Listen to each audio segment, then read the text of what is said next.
अगर यूक्रेन को यूरोप से नए फाइटर जेट मिले तो पुतिन बड़ा हमला करने के लिए तैयार हैं। पुतिन ने एक ऐसा लॉन्च पैड एक्टिव कर दिया है जहां से रूस पूरे यूरोप को निशाना बना सकता है। इस लॉन्च पैड के एक्टिव होने के बाद खतरा उस देश पर मंडरा रहा है जो ज़ेलेंस्की की मदद करने में सबसे आगे रहा है।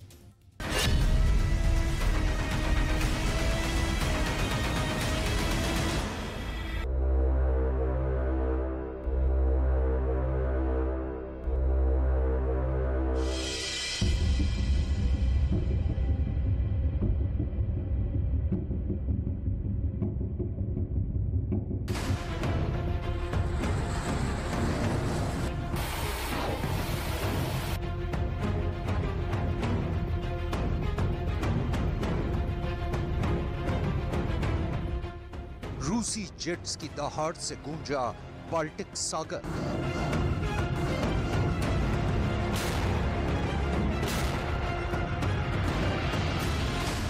फिर एक्टिव हुई रूस की बाल्टिक फ्लीट। एक्शन मोड में कलिनिनग्राद लॉन्च पैड।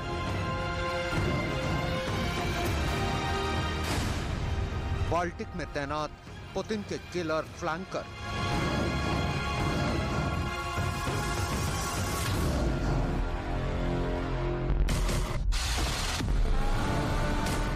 ज़ेलेंस्की ने क्राइमिया पर हमला कर पुतिन की एक ऐसी वॉर बैटरी को एक्टिव मोड में ला दिया है जिसका नाम सुनते ही नेटो के भी पसीने छूट जाते हैं, और पुतिन की इस वॉर बैटरी का नाम है बाल्टिक सी फ्लीट।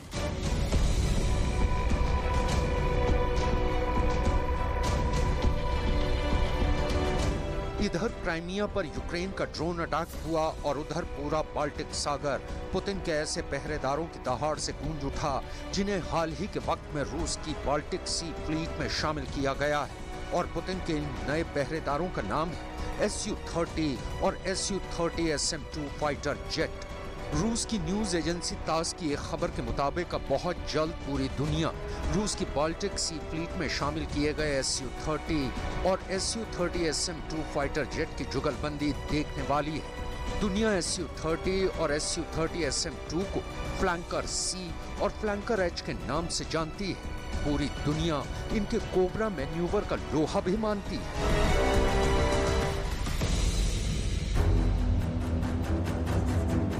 रूसी न्यूज एजेंसी के मुताबिक फिलहाल सुखोई 30 और सुखोई 30 SM-2 फाइटर जेट एक साथ दुश्मन सेना के सैन्य ठिकानों को टारगेट करने की एक बड़ी वॉर ड्रिल को अंजाम दे रहे हैं। यानी इसका सीधा सा मतलब है कि अब पुतिन के ये दोनों खतरनाक फाइटर जेट एक साथ यूक्रेन जंग में नजर आने वाले हैं, और इनके निशाने पर खास तौर पर यूक्रेन की वायु सेना के वो फाइटर जेट होंगे जो उसे पोलैंड और स्लोवाकिया से मिलने वाले हैं। दरअसल पोलैंड और स्लोवाकिया ने ये ऐलान किया है कि वो यूक्रेन को MiG-29 फाइटर जेट देंगे। रूस भी ये ऐलान कर चुका है कि वो यूक्रेन को मिलने वाले फाइटर जेट्स को तबाह कर देगा, और अपने ऐलान के मुताबिक उसने बाल्टिक सागर के आसमान के ऊपर अपने 2 मल्टी रोल फाइटर जेट्स को उड़ाकर पोलैंड और स्लोवाकिया दोनों को एक तरह से सीधी चेतावनी दे दी है। यानी बाल्टिक सागर में जंग का अलार्म बजने लगा है।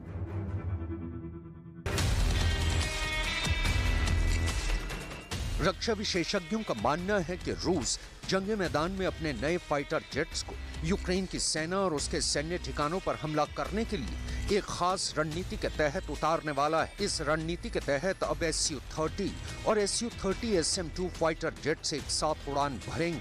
दरअसल Su-30 SM-2 रूस के Su-30 फाइटर जेट का अपग्रेडेड वर्जन है। आइए अब आपको रूस के इस नए फ्लैंकर की खासियतों के बारे में बताते हैं। Su-30 SM-2 एक मल्टी रोल फाइटर जेट है। ये 2120 किलोमीटर प्रति घंटे की रफ्तार से उड़ान भर सकता है। इसकी कॉम्बैट रेंज 3000 किलोमीटर है।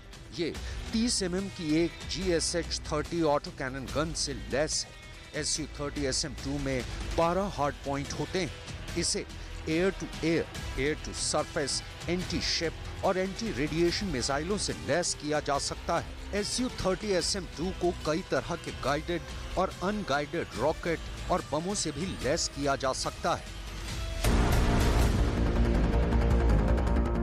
रक्षा विशेषज्ञों का मानना है कि रूस का अपनी बाल्टिक सी फ्लीट को एक्टिव मोड पर लाना सीधे सीधे उन नेटो देशों के लिए खतरा है जो यूक्रेन को फाइटर जेट देने वाले हैं। और इस वक्त पुतिन की हिट लिस्ट में सबसे ऊपर जो दो नाम हैं वो हैं पोलैंड और स्लोवाकिया।